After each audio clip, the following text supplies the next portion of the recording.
People all over the world are remembering Joan Rivers tonight. She died today at a hospital in New York at the age of 81. Her daughter said Rivers died peacefully, surrounded by family and close friends.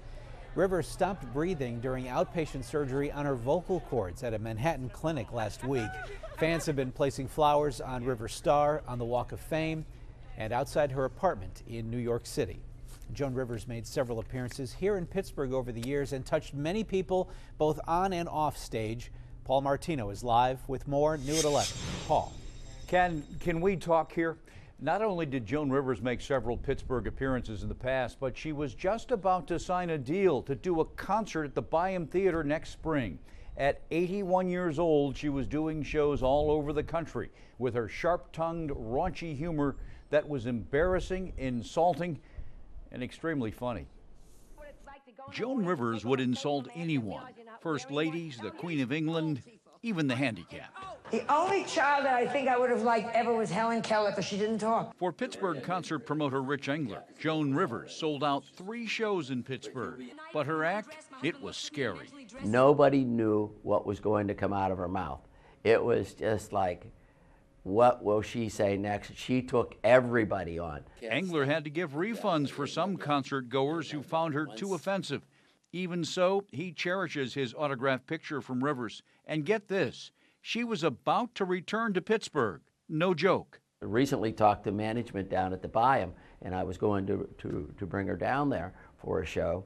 And I negotiated a price and everything, and looking for dates in the spring, and here you go. It was the best time, the best night I had of my life here in Pittsburgh, I think. Scott Noxon of McKees Rocks made friends with Rivers on a cruise ship.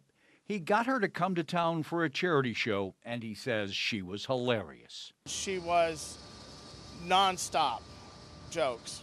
If she was on stage or off stage, she was always funny. Rich Engler, meanwhile, can't forget the backstage antics with, of all things, Joan's little dogs. Joan had 2 Yorkies with her, and in her contract, we had to have special lunch meat or special ground meat for those little Yorkies. Ah, the Yorkies. Now, even in death, Rivers continues to make us laugh. She left instructions for her funeral. They say in part, I want my funeral to be a huge showbiz affair with lights, cameras, action. I want craft services. I want paparazzi. I want publicists. And she says, I want Pittsburgh's Bobby Vinton to pick up my head and sing Mr. Lonely.